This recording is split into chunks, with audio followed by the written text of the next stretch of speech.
and this is often a struggle for people, cannot be schoolish. It's got to be toolish. So the kids have got to be doing science. They got to be applying scientific practices in that culminating project, which Chris calls the capstone. So that's going to be a challenge and a productive struggle we're going to be working through today and through our next meeting is, we're going to have a lot of deliverables throughout the unit, but and the deliverables should be exemplifying real scientific work, but we're working toward this culminating project, which is definitely real scientific work.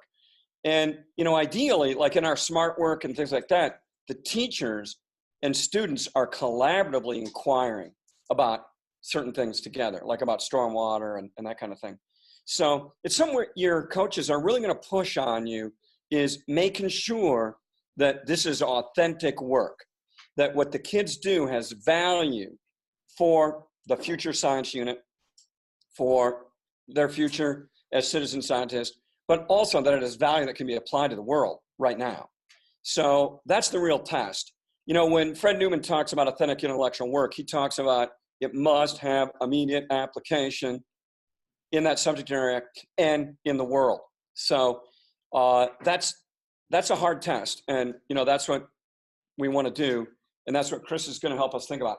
So, Chris, let's turn it over to you for any introductory stuff you'd like to do with us.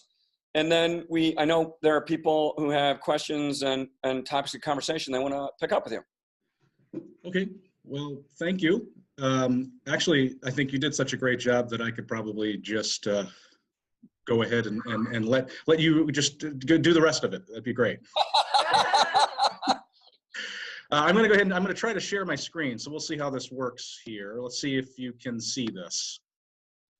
And I have a little screen here that shows what, actually this is neat because I can see what's on the screen myself. It's like I'm sitting in a chair. There we go. So I'm going to run through just a couple little things, just some of the quick hit pieces from the book. I want to introduce sort of the next book that's coming along too, because my publishers would be very upset if I didn't. And also kind of give you a little bit of a story. And that story is basically how this book came about and the ideas that are in the book came about. So to start off with, this is just me selling, just straight up selling. You have the second book is coming out in January called Teaching Science Thinking, and it's using scientific reasoning in the classroom. We've got about a dozen simple thinking tasks that can be incorporated in any lesson designed to get students to reflect on the science thinking and recognize the cross-cutting nature of what it is that they're doing. And I have to leave the screen up just for a moment because there's a pre-order code right there for 20% off if you order through Rutledge. And this book actually really is kind of goes right along with Creating Scientists. We're creating scientists that really focused on science practices, and then this one really focuses on scientific reasoning.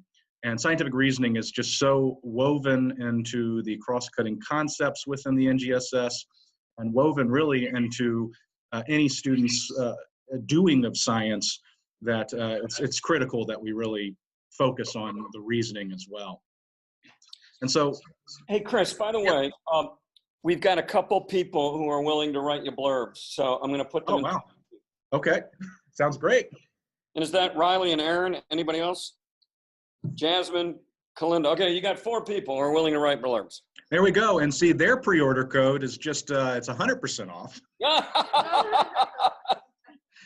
That works out well.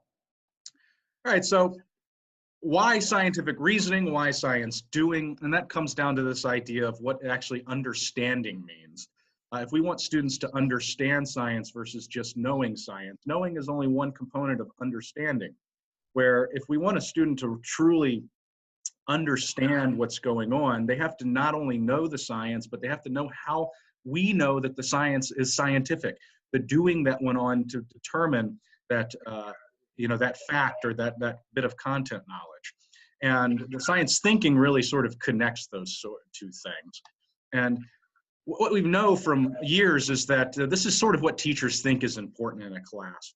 And it's teachers across, it's higher ed, it's secondary, it's primary. We really kind of focus on science knowing, and it's because our standards over the years have focused on science knowing. But we know that with the next generation science standards, that only one component of three-dimensional teaching and learning, where we have our science knowing within the disciplinary core ideas, our science doing within the science practices, and our science thinking within the cross-cutting concepts to some extent. And so that's really focusing teaching of science as we move forward into not just thinking about it in terms of just a bunch of stuff that we have to teach, but teaching students how to be scientists and to think like scientists and to go about practicing like scientists in authentic ways. To give you a bit of an example, this is, which I'm sure all of you have seen, so I'm going a little bit quick here because you, of course, read the book.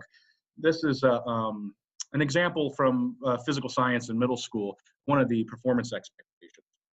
And if we break down this performance expectations on magnetic fields, as an example, we can see highlighted in the different colors this knowing, doing, and thinking framework, where the student is demonstrating understanding by performing science practice, using appropriate science reasoning in the pursuit of that content. And those are what we could consider our performance expectations. The students are showing that they understand by combining the knowing, doing, and thinking. So here's my story. This is where I've kind of come from. As some of you may know from reading the About Me in the book and maybe some other stories I have in there, I'm a formal secondary physical science teacher. I taught high school for several years in Richmond, Virginia area. And then I went back to the university level, got a PhD, started being a material scientist, basically. And I ended up getting stuck, as some physics faculty would say, teaching the physical science course for pre-service teachers. And so I wanted to do a great job with this. So we went and we looked at a curriculum that was developed at the University of Washington called Physics by Inquiry. And we taught that. You can see an example here of the type of classroom that this was happening in. This is what we would call a studio model or a scale-up model. That acronym has changed enough times that I don't even remember what it means anymore. But we've got a lot of round tables there. Students are working in groups. It's 100% lab. There's never really any lecture within this class. There's whiteboards all around the room. And it's really an example of getting students to actually do science. So we're teaching physical science, doing and thinking, by having students do the absolute crazy thing of actually doing and thinking in science. And so we thought this was going to be a pretty wild success. And in a lot of ways it was. So right here I have an example of some learning gains. We measured in two content areas, circuits and motion. Now, to give you an idea, the traditional approaches to teaching in physical science, to teaching this course in particular, you would see learning gains of roughly 20%. And so we were seeing learning gains in content over 40%, which was amazing working with that population. But if you notice, I'm hiding something. And the reason is because we were really thinking that the students' reasoning abilities, their science reasoning abilities and their practice abilities were going to significantly increase over the course of this semester, and it didn't. We found actually no gain in scientific reasoning throughout an entire completely inquiry-based course for students. And we're not the only ones. It gets you to start thinking, is university working? And if the question is, if working is defined as actually teaching students to think scientifically, right, to have these scientific reasoning abilities, then we can see a study here that was actually done in China, and I haven't seen any data to reproduce it in the US, but I would not be surprised if it was fairly reproducible here. We see sort of this, it almost looks like a decline, but the error bars tells us that there's just no change going from year 1 to year 2 to year 3 to year 4. This is a longitudinal study of students in science dark circles, and then the unfilled circles are engineering students, and then our triangles are education students. So that's 4 years of a science major, and we see no increase in scientific reasoning throughout that 4 years. So can we improve reasoning and practice abilities of pre-service teachers? That's the question And so that was kind of the mission that was set on, because it's not easy. And that's fundamentally what we found. And so we sort of really quickly latched onto the idea of cognitive apprenticeship, which is actually more than hands-on. And we have to be careful with how we think about cognitive apprenticeship and its comparison to inquiry-based teaching. So inquiry-based teaching, of course, is taken over, and it has a lot of ideas in cognitive apprenticeship behind it. But if we really look at the sort of core methods within cognitive apprenticeship, modeling, the coaching, the scaffolding, the reflection, the articulation, and the exploration, the stuff up here at the top, this is all stuff that the teacher does. This is us setting up the lessons. This is us, we're explicitly demonstrating tasks, the coaching, the scaffolding, how we set up our lessons and our progressions, right? But all of this stuff down here is what the student does.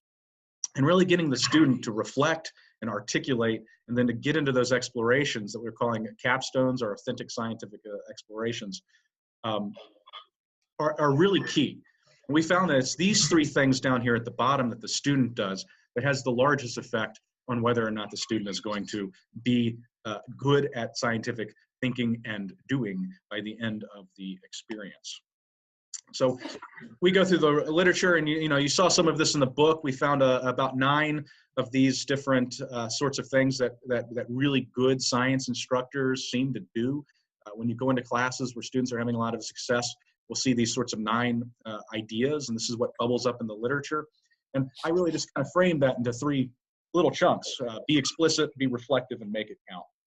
If we want practices and we want thinking to be important to the student, we have to make it important to be a student. We have to make them know that it's important to us.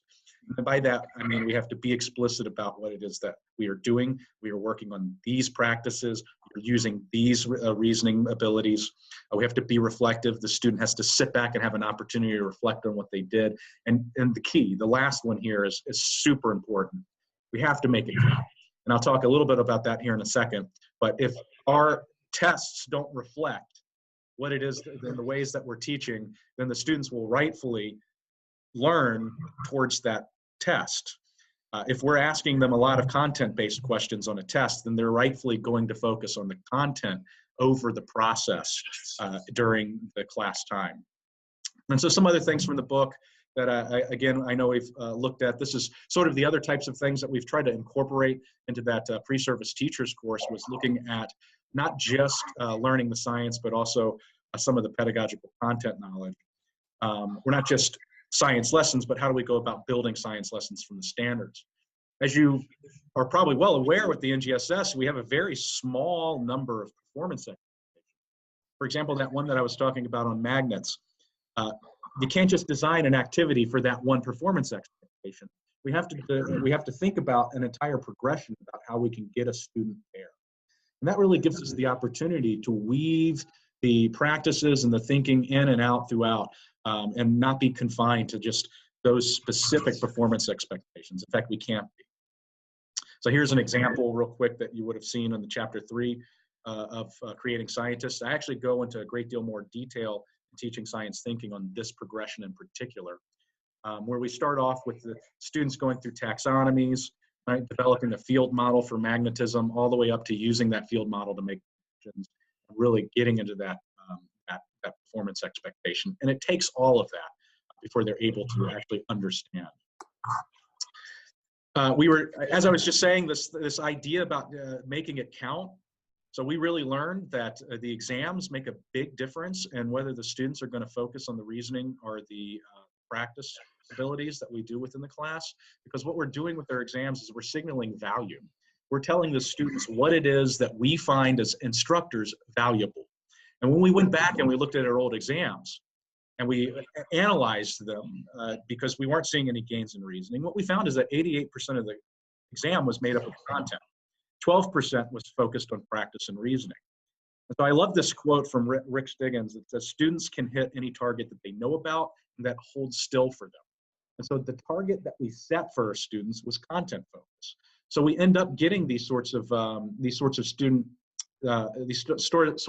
comments, like, the activities are fun and I think I learn a lot, but I would feel better if we were told the answers at the end to know if we're right. They're really focusing on right answers rather than the process. I get the point of the activities, but they're sort of a waste of time. I learn better by hearing a lecture and reading. Some students say that. And then the activities really helped me to learn the material. Even that student is focusing on the sort of learning of the content as opposed to the learning of the process, practice, and the thinking. So we've completely redesigned the way that we do our own assessments within that course for pre-service teachers and within the types of work that I do with in-service teachers by looking at practice-based exams. So I gave an example in the book here with Magnetism, where we just really kind of give the student a lot of freedom, a lot of creativity, but ideally we've given them that structure as we've gone throughout the lesson so that they can use that creativity productively. And this is a great example where you can give them a magnet, a ruler, and a paper clip and say, go about measuring the strengths of magnets. And it doesn't seem that, it seems like it would be incredibly hard for a student to come up with an easy way to measure the strength of magnets, but they really surprise you. They come up with some very interesting ways of doing a lot of things. And so that's just one example there. And then just sort of to highlight all of this, I showed you where we weren't seeing any significant improvements in scientific reasoning. And here's an example after we've started implementing better assessment and more on this framework of be explicit, be reflective, and make it count. We start seeing large increases and the same types of reasoning ability that we were measuring before. This is just a classroom test of scientific reasoning ability. So these red bars here show a histogram of scores before the course, and these blue bars show a histogram after the course. So that's a big shift, a massive shift in reasoning ability. And then we also, with some of the rubrics that I talk about in the book, we can use those rubrics to measure different practice abilities, and in this case, planning and conducting investigations.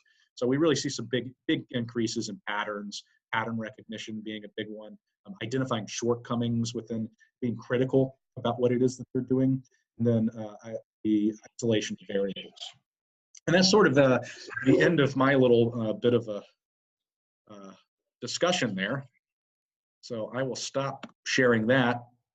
You can see my beautiful face once again. Well, let's give some thanks to Chris. Thank you. All right, so you've got this project you're working on through March and actually beyond, because we're about continuous improvement. And even after we've designed a unit and teach it, we want to keep improving it. And you can see how Chris has been engaged in continuous improvement in his teaching as well.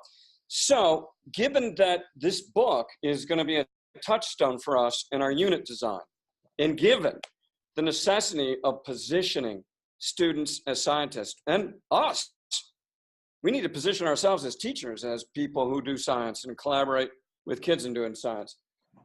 Given that these culminating projects and capstones have to be authentic and have to require the application and extension of the things we're teaching, I'm going to turn it over to you first for questions that you think might be generally applicable for everybody. And then after we've done that, if you've got some specific things you'd like to talk to Chris about for your unit, then we'll turn it over to that. So anybody, and this should be everybody, of course, anybody got a question that they'd like to put to Chris that you think might be of general use to everybody?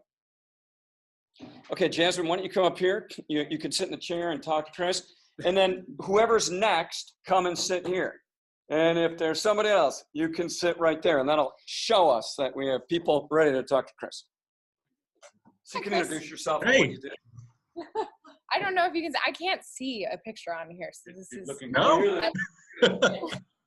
Okay, so my question was specifically, you talk about test assessments or a practice-based assessment. Yes. And since we're doing inquiry units, a lot of, for me at least personally, mine is a personal action plan. So it's a product as kind of their assessment. I just wanted to know what your thoughts were about problem or project-based or portfolio assessments. I would say that they're pretty awesome, right? Ideally, so ultimately what we want to do is we want to get our students exploring. We want them to get into the mindset of actually being the scientist, coming up with questions, coming up with methods of testing those questions, of investigating, using all of the various practices and reasoning, all weaved together rather than just in little bitty bits and chunks. And so you really get an opportunity to look at what students can do from that framework when you're looking at sort of something that's a little bit larger of a project than a basic activity that they might do in class, or maybe a scaffolded activity or something like that. So it's really in those explorations that I think it's a great opportunity to assess practice and thinking. So I would ask, how do you go about doing that assessment? Yeah, so I found that having them do some really applicable, like application-based work that's, for my project, they're having to write an action plan that includes how they're going to go ahead and change their own personal actions to affect their skeletal and muscular systems. Okay. And they'll have to include anatomical and physiological concepts within that. And so I was just wondering if you felt like that was, an appropriate assessment of science practices and kind of what you were talking about in creating scientists. Well, yeah, I guess it depends on the actual, I guess the sort of specifics on how you're going about doing that assessment. So what exactly are you looking for? So it's a matter of outlining the sorts of abilities that you want to see from the students, putting together those abilities and some sort of rubric, and to maybe breaking it down into sub-abilities, getting that together before, of course, they do the project. It's always best to have that rubric that they can use as their guideline, and then go through and assess them in that way, and it works out really well. It also gives you the opportunity to be reflective about your own assessments, right? Because often what happens is you have that very first time you go through a project like that, you have your assessment developed. And I know this from work that we're doing right now in my research group. You get back a very different set of results than you thought you were going to get. The students do surprising things. When you give them freedom, they do surprising things. Some very, very good, and some not at all what you expected. And sometimes that's good too. And that actually allows you to go back and be iterative and think about how you would go about assessing it again. So as an example, we do a lot of problem-solving based rubrics that we've been developing. And we see some very interesting and creative ways that students will go about solving problems that aren't wrong. It's just we weren't assessing them. We weren't looking for that. And we feel bad when we have this rubric that they actually lose points on because they didn't do what we thought they would do to be good. And so that actually allows it. And so as long as we're always thinking of that process as being a research-based process in of itself. Well, yeah, and that makes sense to me too, of the reflection also, because there are times where I'll teach and then have the assessment and realize that all the things I did beforehand actually didn't support what I was assessing them on. So Yes. That's kind of that same process of reflection within that as well. So, thank you.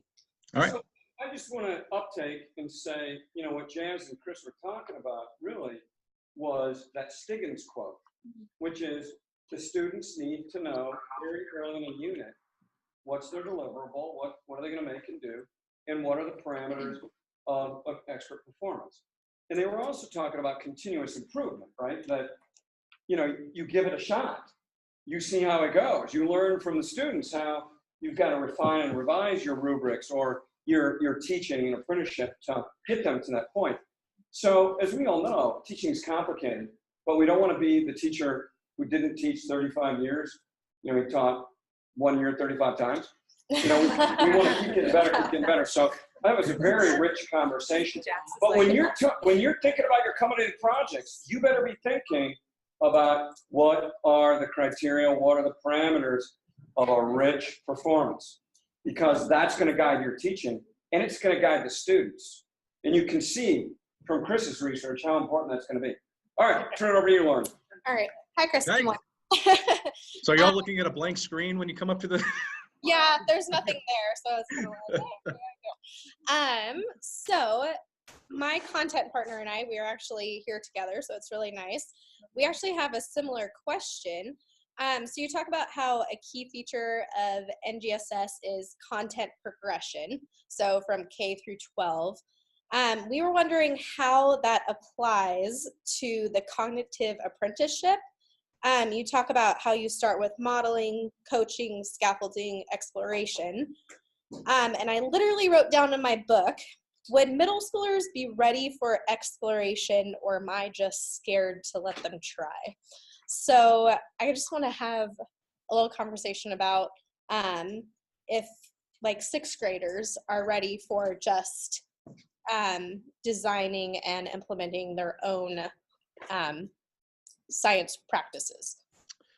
That's an excellent question. The answer is yes. Yes, middle schoolers are ready. Now, I have to add a little bit of a caveat to that, because we have to prepare them to do it well. I know. We have to prepare them to do it well, because first off, kids are just absolutely inquisitive.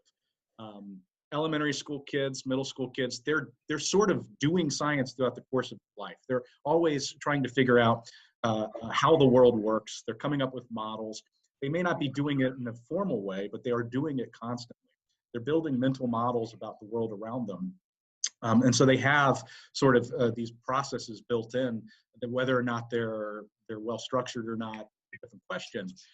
But as long as we are sort of having that's the whole idea of the cognitive apprenticeship, is we're apprenticing the student within the practice of science.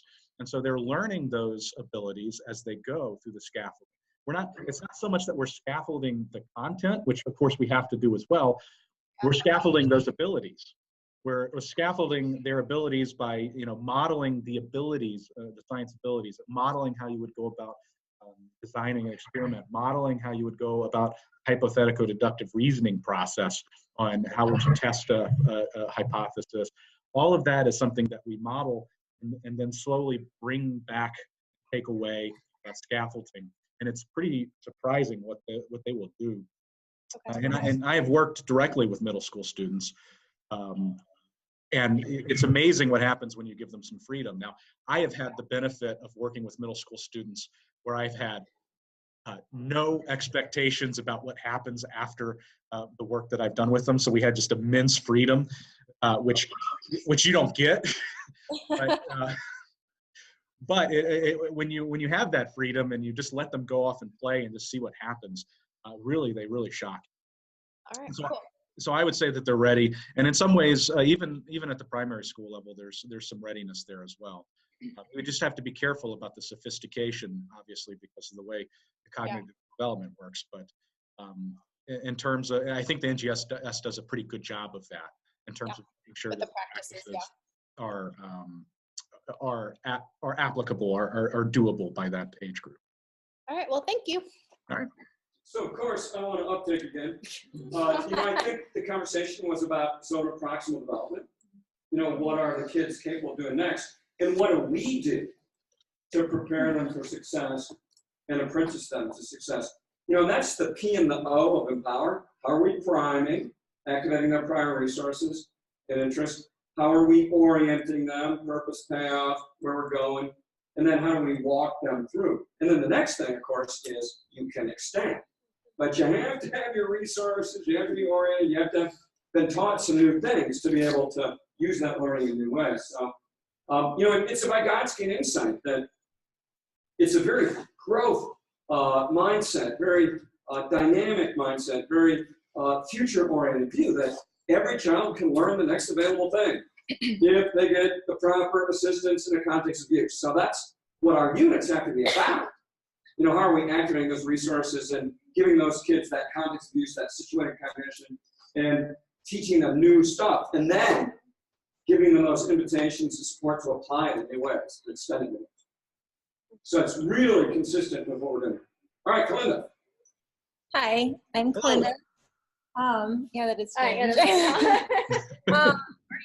All right. I'm really interested in the process of being a scientist and what it means to become a scientist. So my question is more about the community of practice. And so I wrote that you discuss and you formulate an understanding of the community of practice for science or within science. And I was just curious if there was anything that you were surprised by or like surprised to learn about that community of practice within your work, to just your work itself, or throughout the process of writing this book?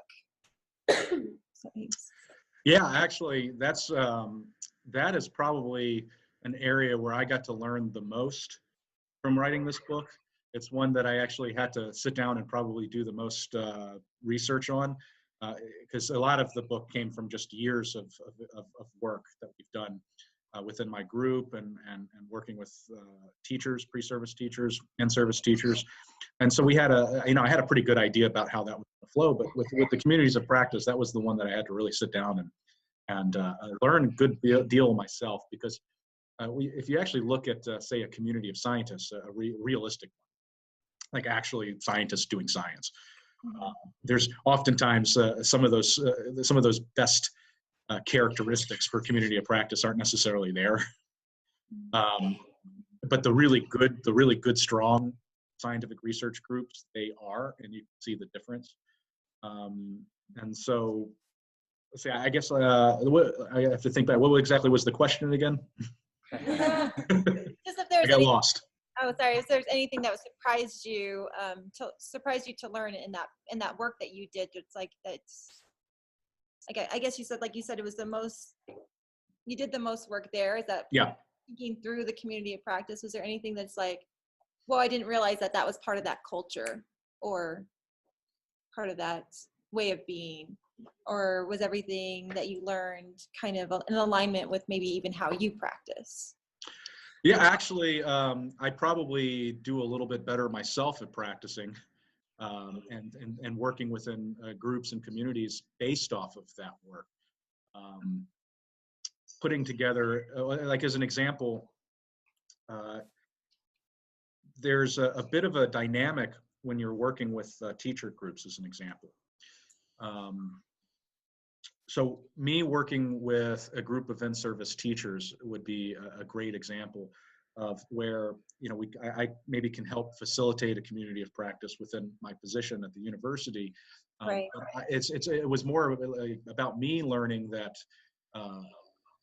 there's a whole lot that I can learn from them. In fact, I learn more from them probably than they learn from me. And making that recognition, I think I really got a good appreciation of that when I sat down myself and looked at the research on communities of practice, that it really is sort of this back and forth amongst all of the stakeholders. So even if you've got like a master teacher that's within that community practice, and you've got a new teacher coming in, there's a whole lot that new teacher can teach that master teacher as well. Right, And like that. everybody has, yeah. Yeah, true. So you're like apprenticing them while they're, in a sense, apprenticing you into their own community of practice to create that negotiated space. Yeah.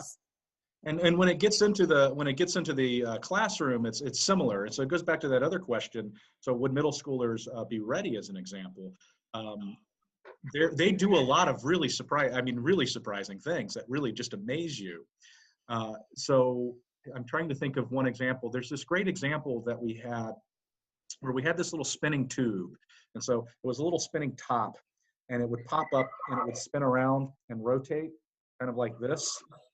And it was just a very simple activity and that they could do, but they could really get in and explore it. And so one of the questions is, as this thing was spinning, was it bobbling like this, or was it one end staying down and the whole thing precessing?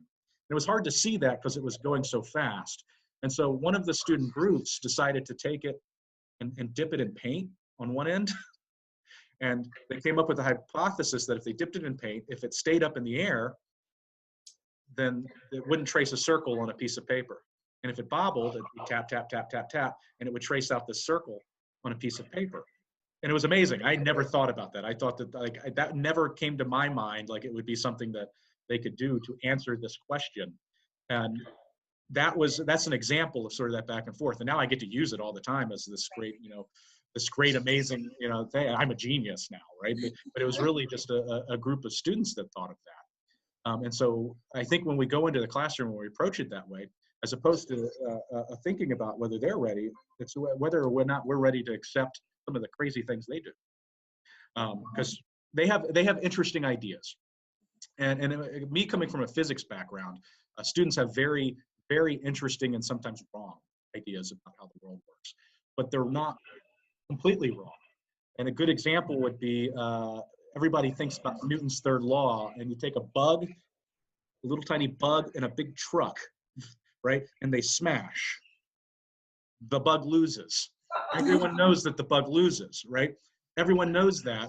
But when you get to the idea of force within physics, right, there's an equal, the force, the interaction between those two things is going to be the same. But the bug lost. And so it makes sense why the student would hold that conception. And so if we start appreciating those students' ideas, not so much as just being misconceptions or wrong, but actually really wondering, well, where is that coming from? Then we as teachers can really learn where that's coming from, recognize the validity of what it is that they're thinking, and then build off of that, as opposed to approaching it from, this is something wrong and we're going to correct it.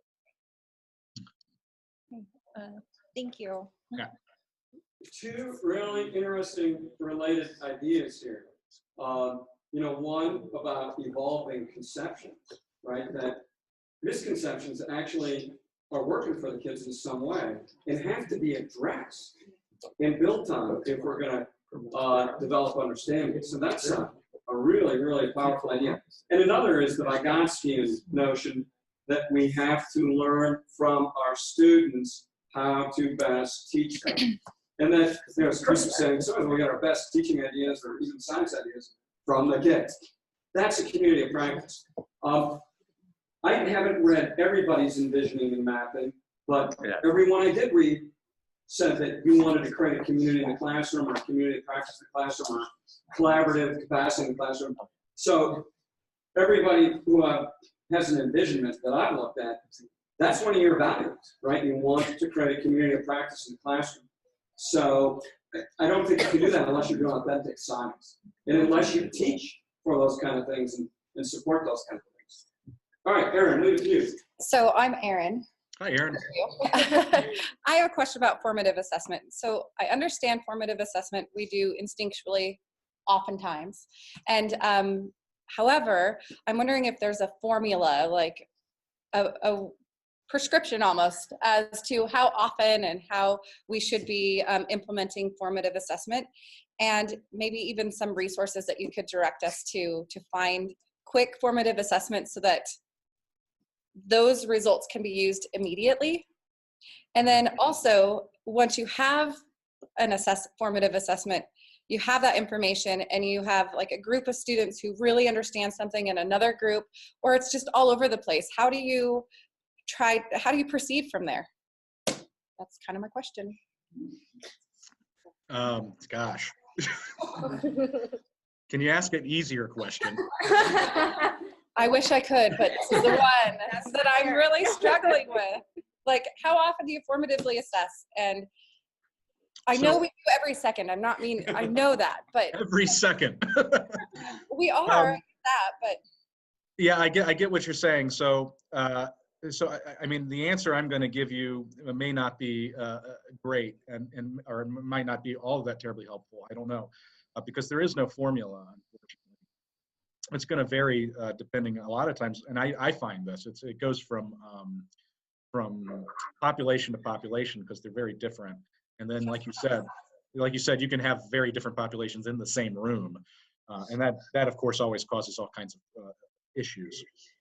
But so I'm a big fan of feedback, and not just getting feedback, me giving feedback, but them providing feedback to me.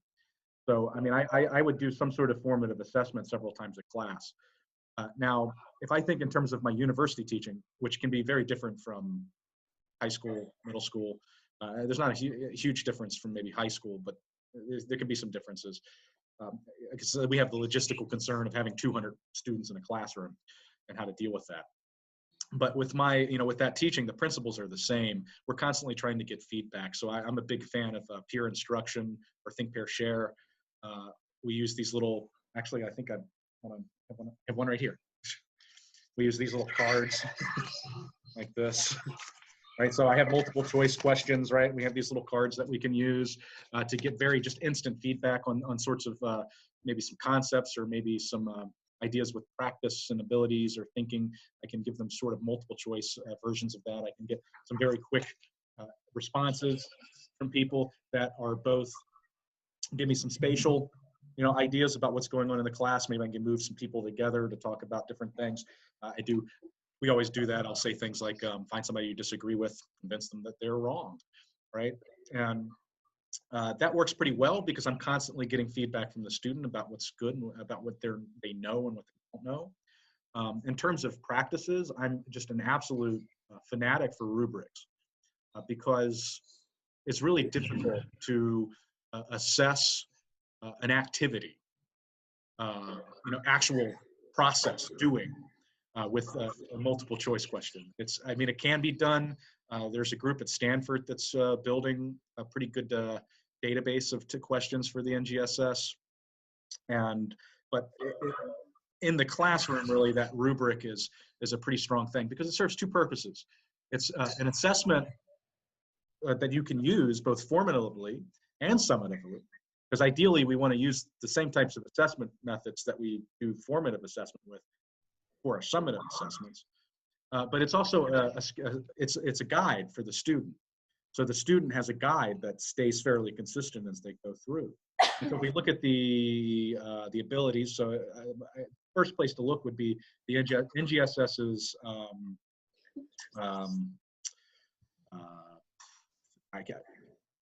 I can't remember exactly. They're with the performance expectations. If you go to the performance expectations, sort of right there on the right, at least if the website doesn't change. What's that? Content limits? No. It's with but yeah, it's off to the side, and it sort of breaks down it basically puts together almost a rubric, and you can use those as a guide to building a rubric based on the practices. I think that's in chapter 3 maybe of the book, and using that from the NGSS to sort of build these rubrics and on these specific abilities and sub-abilities. And then as we go through the different activities, we just have students, doing the things they're doing, and we can be assessing them as we go. They're seeing the types of ways that they're going to be assessed summatively, especially if we're doing sort of a practice-based assessment. They get to the end, they do this exploration, or they do some project, and then you have exactly the same, very similar rubric criteria, so they know what to expect. They know that these processes are going to be important, right? They know that the reasoning that they're going to use is going to be important because they've been getting assessed constantly, formatively throughout the rest of the So are you saying that along the way, all of those are formative and that it's really the summative that makes it into the grade book, but not like the along the way things? Oh, no, I wouldn't necessarily say that, because even when you're doing the formative assessment, you kind of have to make it count to make it important. That's the big takeaway that we've gotten over the years is if you don't make it count in the classroom, students don't value it, and that's understandable.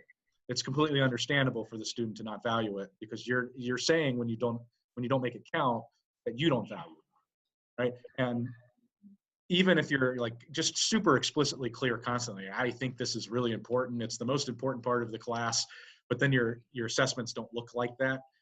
Then you're really the good students especially are going to aim for the target that you're setting, not the target that you're saying, right? And so probably is a very good idea to actually include that formative assessment within the actual, in the grade book as you go. Glad you said that. Thank you. Yeah. Well, thank you. I think you really did a great job answering my question. We've alluded in here to the research of Anders Ericsson on mindful, deliberate practice that's necessary to expertise. And if he's right, and I'm pretty compelled he is, then we have to reward the deliberate practice. We have to reward the approximation. We have to reward effort using expert strategies. And that doesn't necessarily mean that the kids have got to get things right, because it's a productive struggle to move through the zone of proximal development. So it's the effort using expert strategies you should reward. And for many years, I just gave the kids 10 points a day for a deliverable, which showed they were deliberately practicing the expert strategy. And I didn't care if they got it right. I cared, are they doing it? Because the research shows it's that apprenticeship and deliberate practice over time that leads them to make the breakthrough and to own the threshold knowledge and all that. So, but I would agree with Chris totally. If that's the path to mastery, we've got to reward it. We got to require it. We got to reward it. Yeah, Karen. Well, just back to the formative assessment area in the grade book. I think, and I do agree that students value what, sometimes what goes in the grade book. But I also think they need to have the opportunity to fix that, because we just know if you can put it in and it's temporary or changeable or fixable, then that makes it, Well, rather yeah. than Building building the average. then it becomes a summative assessment, which is Right. No, I agree. on the practice. So, what I would do is I'd give kids 10 points a day for full effort with the strategy. But it was either a 0 or a 10. And if you get a 0, I go, this is what you have to do to get a 10. To put in a full effort or demonstrate. And parents would call me and I go, well, he just has to do X. And then it was in the conversation, right? Because that's how I wanted to do it. Because it's necessary to the deliberate practice, to the mastery, which we're then going to look at in the summative assessment. But, I use the coaching metaphor a lot. That, if you're a coach, what do you do day one? You run some drills and see what you got. And you don't go, oh, everybody's slow, I guess we won't fast break. You go, this is what, nobody can dribble, I guess we'll just pass. You say, okay, what are we going to work on? Right? And you do it in a low stakes environment. And then you do a scrimmage. And, and hopefully by the time you get to the game, to the summative, the kids know how to do this new thing that's progressed them toward expertise. But, when the kids first start doing it, you don't go, wait, you suck, get on the bench. You already know that. So you go, well, try this, try that. You know what I mean? So you got to require, but also reward those things. For sure. All right, Ronald, you're on. Hello. Hi. So one of the big things that I combat at my school is trying to get everyone to sort of update their teaching, and like Jeff said earlier today, have 23 years of teaching, not 1 year of teaching 23 times, something along those lines. So I'm wondering what you feel is the single most compelling argument in your book that would improve school culture towards like that cognitive apprenticeship model.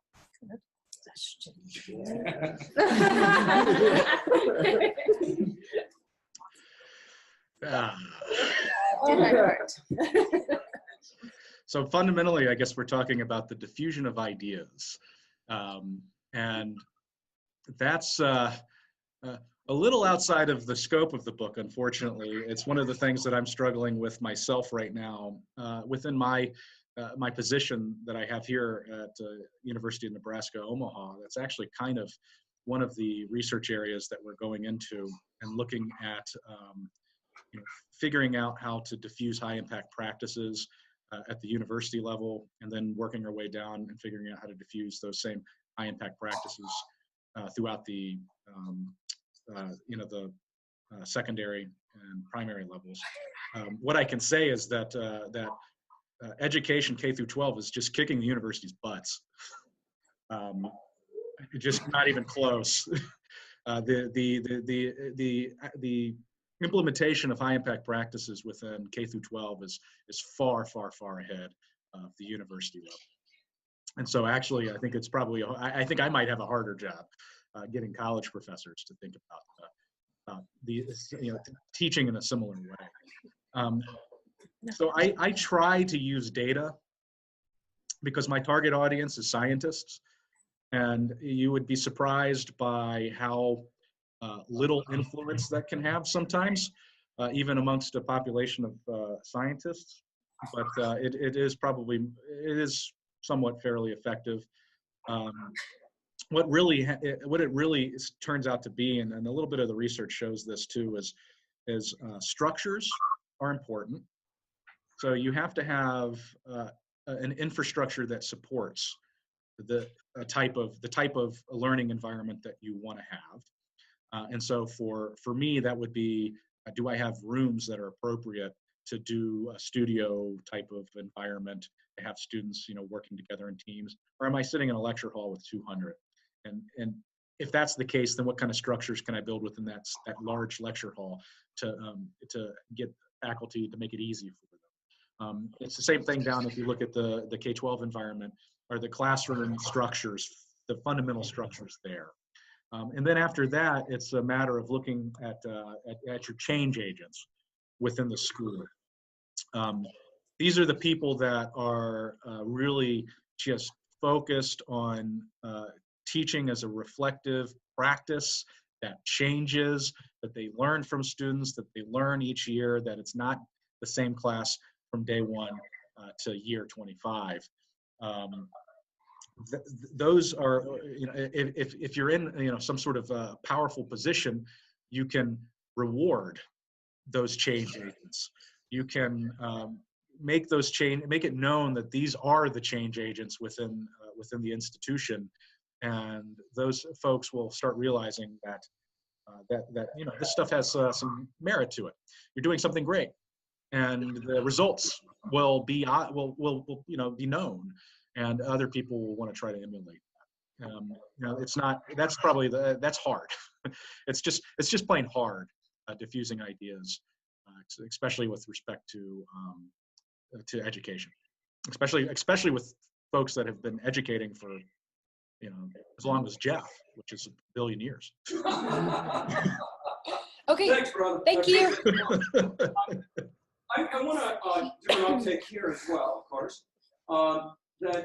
There's a couple of very interesting things going on. Number one, we in the spring are going to be working on thinking partnerships, and you're going to engage in a thinking partnership of some kind, maybe with one other person, maybe with your department.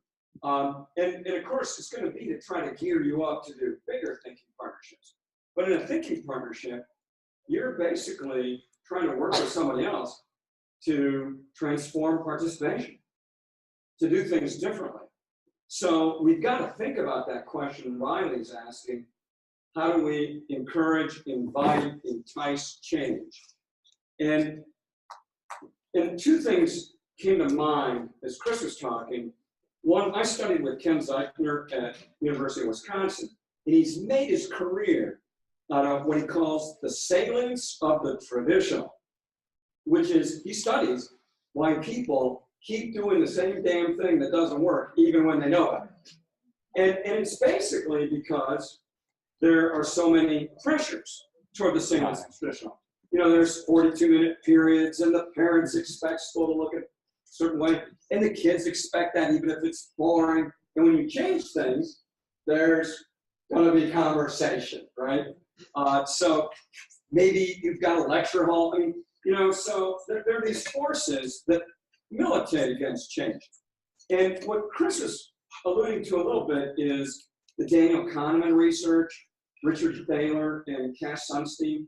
These guys are psychologists who really founded behavioral economics and did a lot to found cognitive science. And they talk a lot. Thaler and Sunstein's book is called Nudge. And it's basically about how oftentimes creating change, you have to go through the back door. You got to create certain invitations, enticements, like model something really cool in the school and hope people will ask you about it. Mm-hmm. And then you go, oh, well, yeah, that worked really well, I thought. Or the kids start talking about it. So it's oftentimes not the front door that changes things. It's the back door and invitations and enticements and that kind of thing. So, we want to think about that when you're doing a demonstration for teachers in a school that might invite you in or a conference. Like, how is my demonstration going to give an invitation, an enticement, a backdoor way of doing something? So anyway, I thought that was all very interesting and pertains to ongoing conversations we're going to have. All right, Kelly. Okay. Hi, Chris. Hey. How are you? Doing well. Good. So I teach 1st through 6th grade science. It's weird to talk to myself. And I'm internally persuaded about cognitive apprenticeship and this idea, but the concept seems pretty abstract, and I don't know what this will look like for my 1st graders and my 2nd graders as we work up in trying to get to that exploration level. That's basically it. Okay. I guess the question is, what might it look like? What would it look like day to day? Where does it start? And just like, I have 30 minutes and is it more important maybe to worry about the practices, setting up the structures of a community? Like, if I had to prioritize this over this as like the basic foundation, maybe where do you start? So I have to preface this by saying that my expertise is certainly not at the lower primary level. I didn't think so. So I want to be careful with what I say here. But the work that a large amount of my my work is in middle levels and secondary.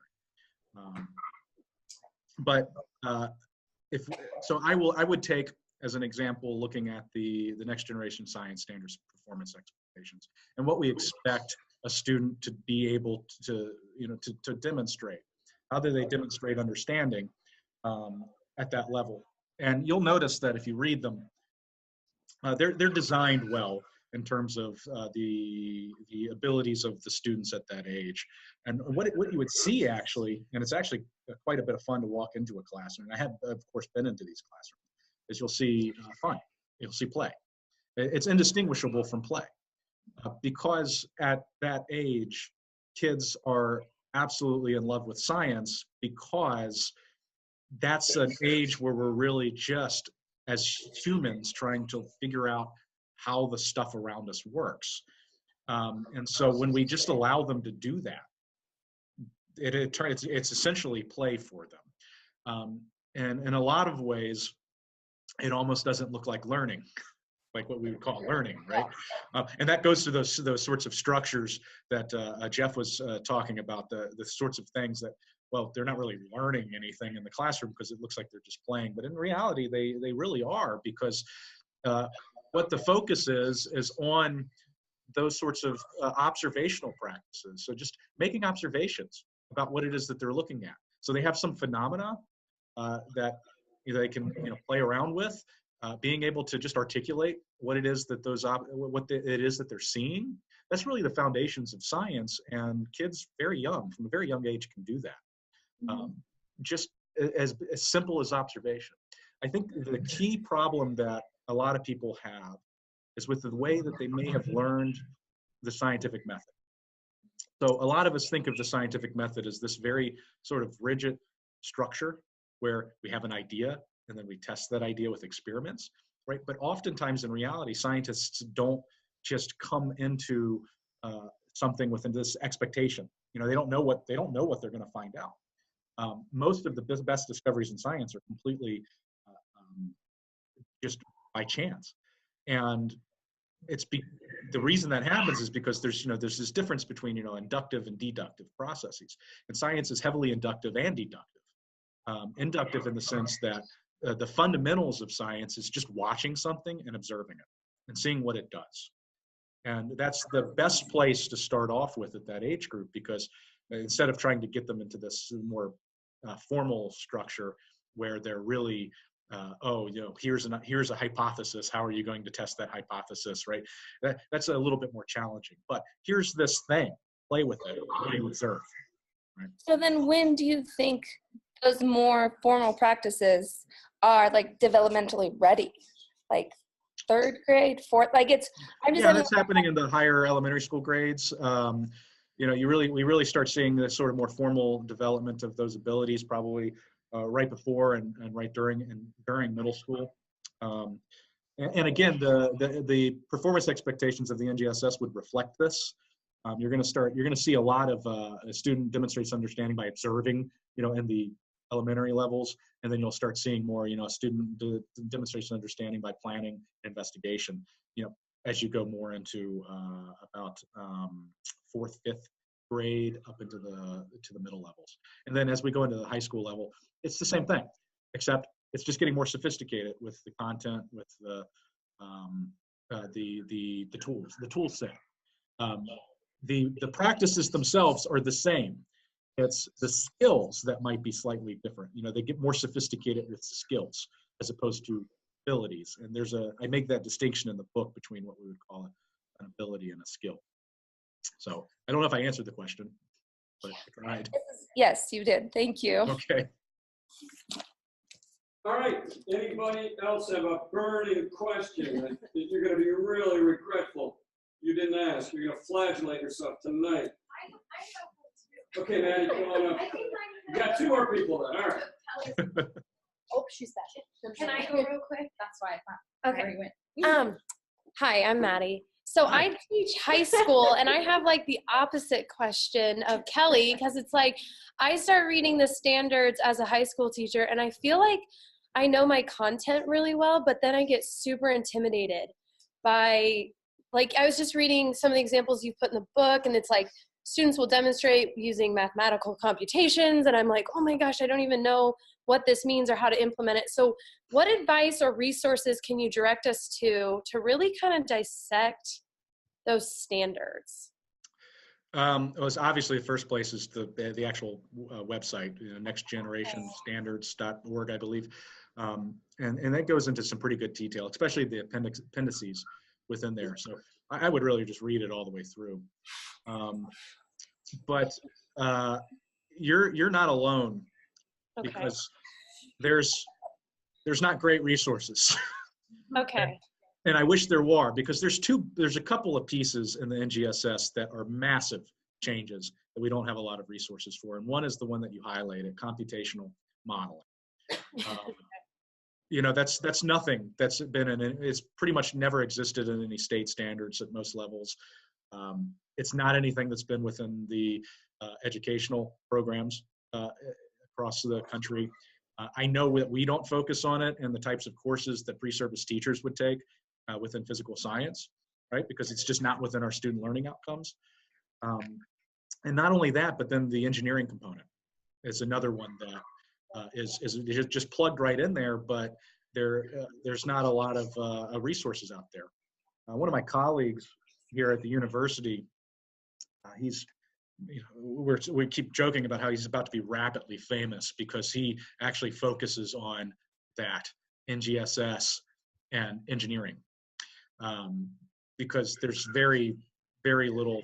There's obviously some work that's going on there, but there's not a whole lot of just classroom ready resources that I wish I could just provide for you. That's kind of been the struggle. That and the modeling. Now, computer science programs, they've really been focused on that. I know my computer science program here at UNO has got a great team that's really working on that here within the Omaha metro area, and our teachers within Omaha metro area, working with coding, modeling, computational modeling, that sort of thing. But yeah, I can't help you. I don't have I don't know. Just by saying like I'm not alone in that one makes me feel better. And I think what I'm going to take away from this is like we all have been mentioning, like we need to be learning along with our students. So to try something out and see if it works and adjust. So thank you. Yep. You'll be the innovator. You'll be the resource I'll send people to. You look familiar. Yeah, I'm back. So one of the things that I wrote down actually first, just in the very beginning of reading your book, was what I wanted so badly, because I feel like all of us have gone through education in the way that was like the sage on the stage, and we were lectured to, and that's how we went through university. Like I have my degree in biology. I spent time in med school. Like that's my wheelhouse. I'm the weird one, right? Like thrive off of it. Okay. So one of the things that I wanted to ask you is if you would be interested in doing, so either collaboratively with Boise Writing Project and all of us lovelies here, or if you already do this, of actually having teachers go through a professional development that models this exact thing. So you're taking teachers through what you're talking about doing. Do you understand what I'm saying? Like you explain it in the book, which I can read all day, but if I could actually experience going through your lessons in that way, like how powerful that would be for me personally, like and internally persuasive. I'm not exactly. So what's the what's the specific question? My question is, do you do that? Do you do that kind of professional development? And if you don't, would you be interested in doing something like that? Yeah. So I've run workshops Okay. With in-service teachers. We're putting together a bunch of professional development program. I have a graduate program that we're starting for in-service physics teachers, secondary level as an example. But I don't. And it's where they actually go ahead and do exactly what a student would be doing in a classroom that you are talking about in your book. Yeah, in some cases, definitely. In fact, that is part of the best. In fact, that's where I came from. Right? So to tell you a little bit about my story, I didn't start off studying science education. Right, I have a PhD in chemistry, a master's degree in applied physics.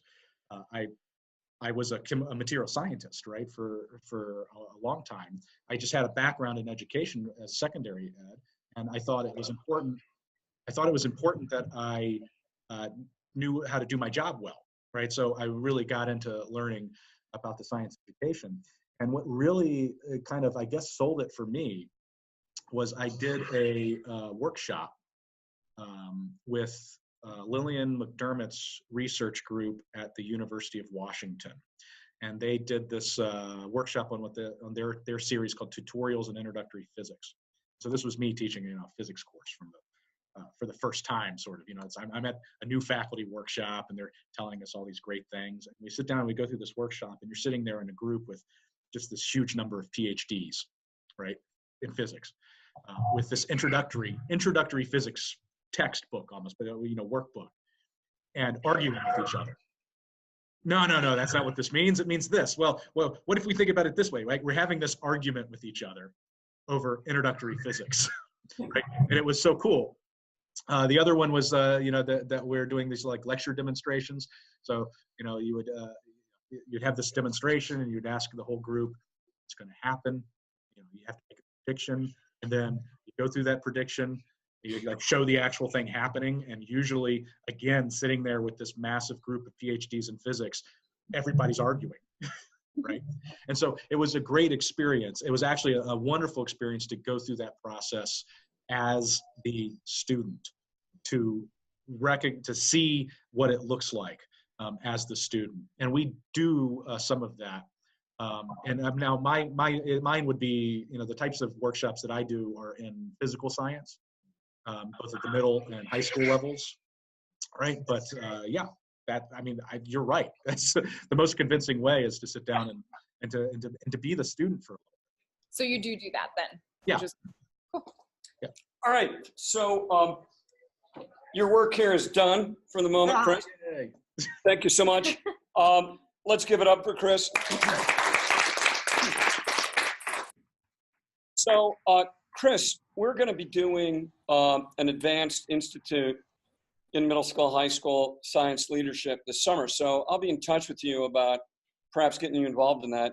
And we're also talking about having a series of workshops in the next school year. And maybe we can get you out for a day to do that for us. So we'll be in touch about all that. And I've never been to Boise. Dude, we'd love to have you in Boise. We're going to show you a good time. But when you go home, you can't tell anybody about it. You got to say, no, it sucked there. I'm hearing there's housing issues in Boise. Yes, yeah, it's because everybody's discovering us. But yeah, we'd love to have you out. In the meantime, I'm going to send you the names of the 4 people who are willing to write a blurb for you. Sure. So, hey, brother, I'm really glad you wrote this book. It was a huge help to us. I usually enjoyed it. We're having a great time discussing it. And congrats on the second book. And say hello to your wife and your kids, and congratulate her on getting you to write these books.